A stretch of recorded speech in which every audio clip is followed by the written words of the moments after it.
আমরা নজর রাখার চেষ্টা করলাম এই সন্দীপ ঘোষকে কোন কোন প্রশ্নের সম্মুখীন মূলত হতে হলো। এই প্রশ্নগুলো উঠছে, আরো বিস্তারিত অর্পিতা এই বিষয়ে জানাতে পারবে। অর্পিতা, সকালে কিছুক্ষণের জন্য ছাড়া হলো সন্দীপ ঘোষকে, আবার তিনি সিজিওতে চলে গেলেন, একেবারে ম্যারাথন জিজ্ঞাসাবাদ বলা যায়। কোন কোন প্রশ্নগুলোর সম্মুখীন তাকে হতে হচ্ছে?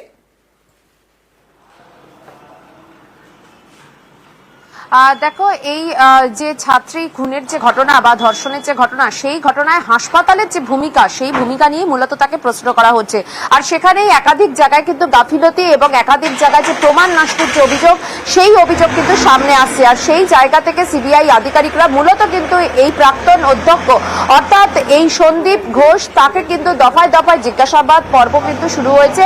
দ্বিতীয় দফায় এখন জিজ্ঞাসাবাদ পর্ব চলছে এবং ভিডিওগ্রাফি করা হচ্ছে, পুরো বয়ান রেকর্ড করা হচ্ছে।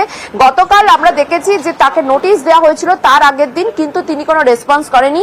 গতকাল সল্টলেক থেকে তাকে একেবারে সিবিআই আধিকারিকরা পাকড়াও করে নিয়ে আসে এবং এখানে তাকে জিজ্ঞাসাবাদ করা হয় রাতভর। এবং সকালবেলায়, আজকে সকালে 7:30 নাগাদ তাকে কিছুক্ষণের জন্য তার অনুরোধে তাকে বাড়িতে তাকে যেতে দেওয়ার অনুমতি দেওয়া হয় এবং তারপরে আবারও কিন্তু সিবিআই নির্দেশে তিনি এখানে এসে হাজির হয়েছেন।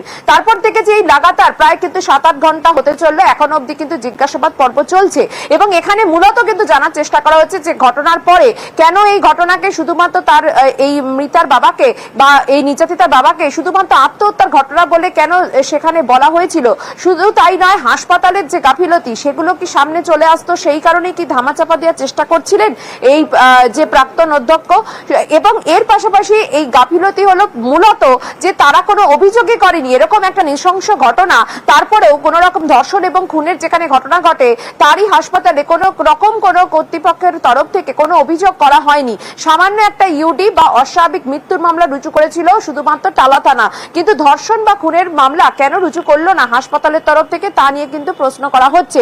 এর পাশাপাশি যে সকলের বক্তব্য কিন্তু নেওয়া হয়েছে, কিন্তু এই যে প্রাক্তন যিনি কিনা অধ্যক্ষ, তিনি কিন্তু হাজিরা এড়িয়ে যাচ্ছিলেন, তিনি কিছুতেই সম্মুখীন হচ্ছিলেন না।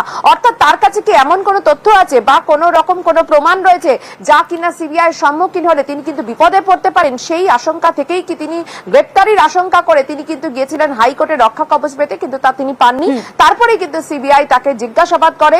এই মুহূর্তে তোমাকে বলে রাখি যে এখন অব্দি দ্বিতীয় দফায় যে জিজ্ঞাসাবাদ পর্ব, সেই পর্ব চলছে এবং দফায় দফায় কিন্তু তার কথাতে অনেক জায়গায় কিন্তু অসঙ্গতি রয়েছে, এমনটাই সিবিআইয়ের দাবি। আচ্ছা, দফায় দফায় তার কথাতে অসঙ্গতিও পাওয়া যাচ্ছে। বেশ অর্পিতা, নজর রাখতেই হচ্ছে